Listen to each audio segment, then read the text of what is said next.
Okay, so thanks very much, Jeff, for having me as the first cab off the rank. As a part of a previous role that I held here at Monash College, Future Skills, we were going to be launching our clean economy programs in conjunction with this event. We're not now because the team was made redundant, unfortunately.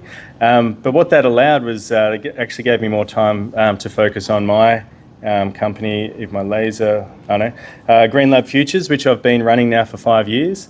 And I'm just going to run you through some of the work that we've been doing in the ecosystem, not just in regional or Eastern Victoria and Gippsland where I'm based, but across regional Victoria.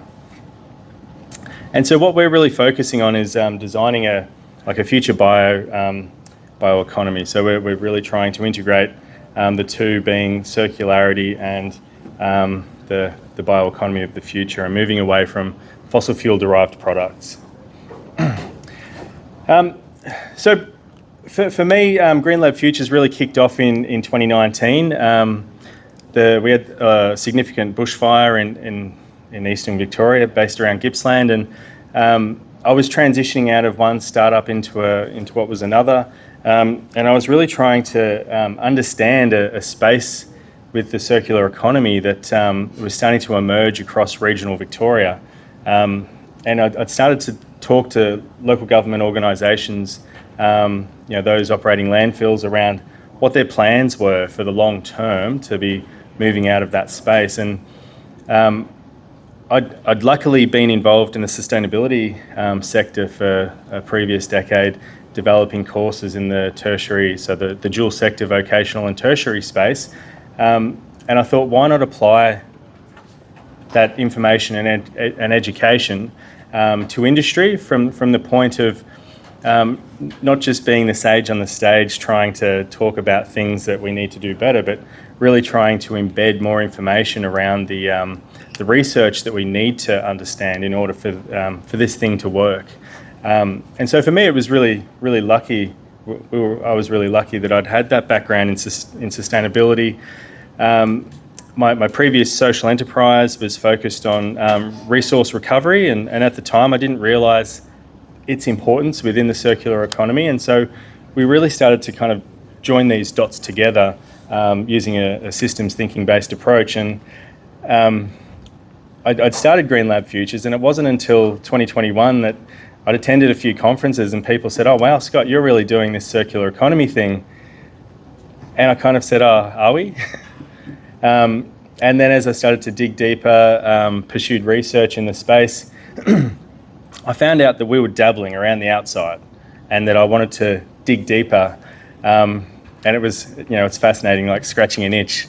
The itch, I can't remember the right analogy for the itch, but it got bigger. So I scratched it more.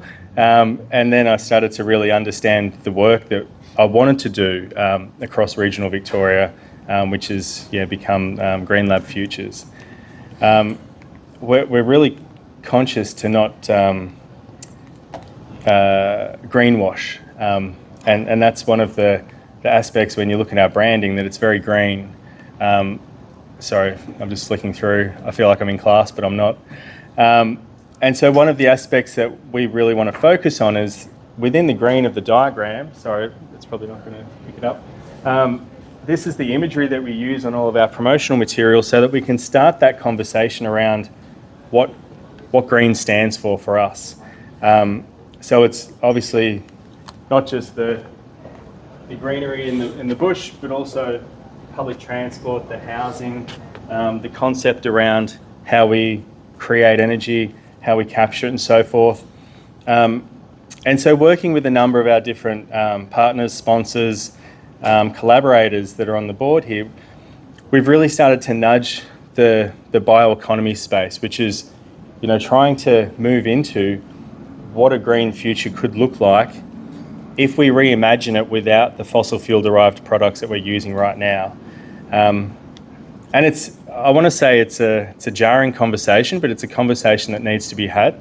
It's jarring because a lot of the clients that we work with are still on the journey of understanding what a circular economy could be.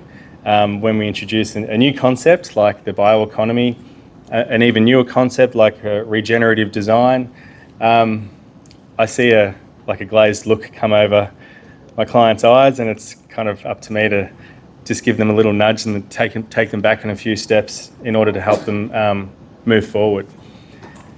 But so far, our project portfolio is growing. It's developing, and so we've got a couple of projects that are really exciting.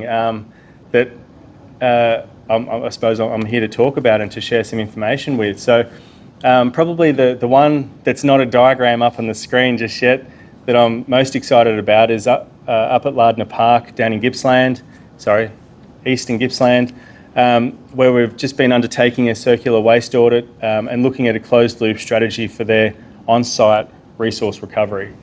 What does that look like? Lardner Park, for those of you that have been to Farm World before, hands up if you've been to Farm World. Oh. No one else? You've got to come down next year. We're going to be running a little agricultural innovation event down there. But the point of Lardner Park and for all of their events, they're a farm event space and they run lots of agricultural events.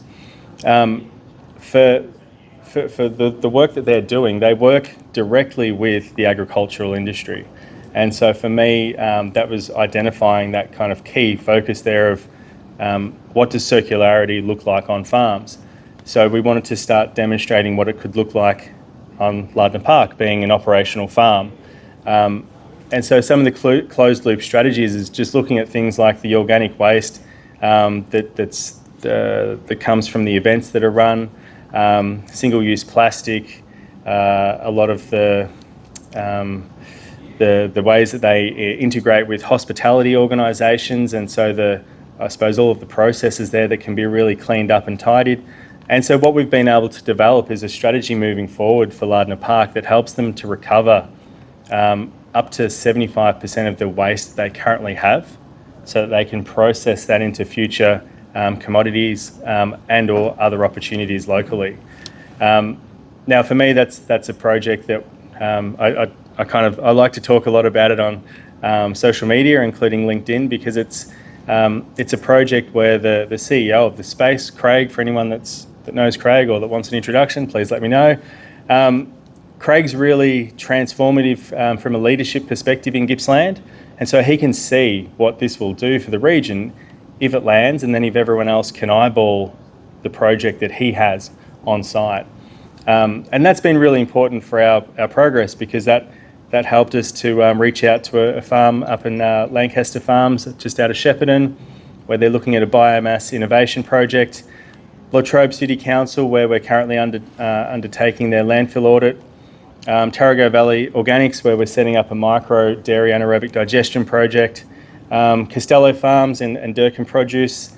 So again, in central Gippsland, we've got a high density number of potato growers, and while we've tried to apply an innovation lens to their potato waste, looking at the systems-based approach, what we've been identifying through some of the workshops that we've been running is that they currently pay $5 a tonne to have their potato waste taken off farm, and that's processed and used as a stock feed. And so what we've been talking to them about is what they can actually do with that potato waste. So if we look at a decision tree, where does the stock feed sit? Is it high? Is it low? Based on our data, it sits quite low. But it's moving up, because what we've found is that, for instance, if we turn the biomass potato waste into a renewable diesel, Costello and Durkins can lower their carbon emissions scope, impacting scope 1, 2 and 3 over the next 5 years, but then they still have to recover the costs for the feed and look at an additional feedstock in the future that they're removing the potato waste from. So there's a few of these opportunities and challenges that are popping up that are really exciting, but I suppose what it gives us the ability to look at is what we can do when we apply 2024 based technology to some of these problems, but not just solve the problem, look at it from that system based lens and then understand where it fits in the entire scheme of things. The diagrams here are just based on the projects. So the diagram up the top here is based on the Latrobe City landfill that's been processing organics into biomethane. That's not a new thing. That's been happening across the world for a long time. But as those of you that are in the bioenergy space would understand, it comes across as a very innovative technology, even though it's been happening internationally for a long time. And obviously what we're trying to do is just normalise the process, that we can actually derive a cleaner renewable gas that can be sent through the pipeline and then used on site, as opposed to paying the tariffs for the current fossil fuel derived gas that we're using. We've also got a tech portfolio that we've been developing over the past 6 months. So for us, this is where it becomes a really critical conversation as to how we continue to do this work and continue to grow and evolve in this space. My apologies, I left my props in my bag over there. I'll get them out later and I'll hand them around. I'd like to bring props so that people can tangibly see and feel what it is that we're doing. I'm a teacher. That's what I like to do in class. The first tech that we've kicked off with is FarmSafe 360 that we've just gone through with Civic Labs, and we're literally waiting to see if we'll be funded for our pilot program. It is what it says it is, keeping people safe on farms from a 360 perspective. I spend lots of time on farms, and I often have the conversation about biosecurity risks of me walking onto people's farms with muddy gumboots from someone else's farm, and so you'd probably think, wow, that's really irresponsible. But I actually have 7 pairs of gumboots, and I wear a different pair each day that I'm out on a different farm, and it looks really weird and bizarre. I'll take a photo and share it. When people come around to my house, they see these boots lined up, and they assume that my kids all have the same size foot as me, but they're about this big. And so for me, that's a really big aspect that I think farmers can be supported to be educated and guided when they have visitors onto their farm so that they're not putting their crops at risk. The second tech is our byproduct blockchain that we've just been working on with RMIT. That's what my prop is from. So there's an entrepreneur and a number of different product developers that are working in the bioproduct space, which is a really fascinating space for anyone that's in that space. So Marcus, one of the developers that we're working with, he has it's a polystyrene replacement product that's made from a combination of mycelium, hemp, hurd, and seeds. And when he puts it together, he's able to create an amazing bioproduct that breaks down. I'll pass it around later so people can have a feel. But what we found is that we actually don't, I'll rephrase it, we haven't mastered recycling of other products yet. And so the idea is that we're trying to understand the supply chain for some of these bioproducts so that we can start to map their journeys. I'll just touch on the on-farm pilot program that we've got. So with Lardner Park, again, we've been going through the development of piloting a number of different technologies with different technology partners. So whilst we don't own all of them, we're signing MOUs to be able to utilise and then partner to bring people on site to different sites that we're working with. Just to wrap up, the key for us in the circular space is collaboration. Again, I'm only one person. I have a team of 4 people with me. We're only 5 people. We're not a big consulting advisory agency.